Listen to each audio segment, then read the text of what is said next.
जो डॉक्टर बाबा साहेब अम्बेडकर का एक रिसर्च पेपर था, द प्रॉब्लम ऑफ रूपी in India and it's solution, उसी रिसर्च के ऊपर 1934 में भारत का रिजर्व बैंक की स्थापना हुई। अमर्त्य सेन, जिनको नोबेल पुरस्कार मिला इकोनॉमी का, उन्होंने डॉक्टर बाबा साहेब अम्बेडकर को अर्थशास्त्र का अपना गुरु माना। इस देश में महिलाओं के सशक्तिकरण का आंदोलन न केवल आंदोलन उन्होंने चलाया, बल्कि उनके लिए उन्होंने कानून बनाए। 1942 में मैटरनिटी लीव एक्ट दिया, एक लेबर मेंबर रहते हुए वायसराय की काउंसिल में।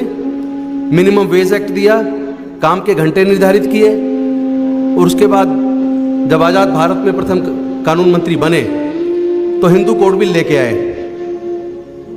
बड़ा संघर्ष उन्होंने किया, चूंकि उससे पहले महिलाओं की स्थिति ये थी कि अगर पति कितना भी जालिम व क्रूर क्यों ना हो, महिलाओं को तलाक लेने का हक नहीं था। और अगर जवानी में ही पति की डेथ हो जाए तो उन्हें दूसरी शादी करने का भी हक नहीं था। पति अगर उसको छोड़ दे तो गुजारा भत्ता लेने का भी हक नहीं था। अगर बच्चे नहीं होते तो बच्चों को गोद लेने का भी हक नहीं था।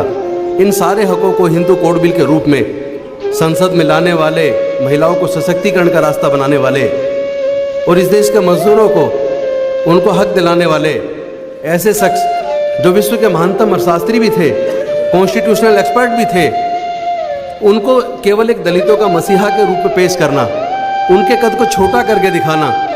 और ऐसे में जब पूरे देश से एक आवाज़ उठ रही थी कि डॉक्टर अम्बेडकर साहब के बहुआयामी चरित्र को स्कूलों में पढ़ाने की ज़रूरत है, आज वो हमारा सपना, पूरे देश के युवाओं का सपना, महिलाओं का सपना, आज दिल्ली के मुख्यमंत्री अरविंद केजरीवाल जी के माध्यम से, दिल्ली के उप मुख्यमंत्री मनीष सिसोदिया जी के माध्यम से आज दिल्ली के सरकारी स्कूलों में शुरू हो रहा है। और मैं समझता हूँ ये पूरे देश में यहाँ से संदेश जाएगा और कम से कम देश में रहने वाले सभी लोगों को उनके बहुआयामी चरित्र से अवगत कराने में दिल्ली की सरकार कामयाब। आज इस दिन जब ये बुकलेट लॉन्च की जा रही है और जब आज के बाद से दिल्ली के सभी स्कूलों के अंदर, अभी सरकारी स्कूलों में ये शुरू किया जा रहा है और मैं उम्मीद करता हूँ कि सभी प्राइवेट स्कूल भी इसको अपनाएंगे, ये बहुत ही खुशी की बात है कि आज हम एक तरह से सच्चे तरीके से उनको अपनी श्रद्धांजलि अर्पित कर रहे हैं। इतने महान व्यक्ति थे, जैसा अभी राजेंद्र गौतम जी ने कहा कि कहीं ना कहीं उनको एक तरह से दलितों का नेता बना के हमने उनके दायरों को बहुत संकुचित कर दिया। उन्होंने अपने जीवन में दलितों की तो आवाज उठाई ही उठाई। वो खुद उस समाज से आते थे, उन्होंने खुद अपने जिंदगी में बहुत संघर्ष किया, लेकिन उन्होंने समाज के हर उस वर्ग की आवाज उठाई जो समाज का वर्ग दबा हुआ था, कुचला हुआ था और जो अन्याय झेल रहा था। इतने गरीब परिवार से निकल के और डबल डॉक्टरेट की डिग्री ली, कोलंबिया यूनिवर्सिटी से पीएचडी की और लंदन स्कूल ऑफ इकोनॉमिक्स से पीएचडी की।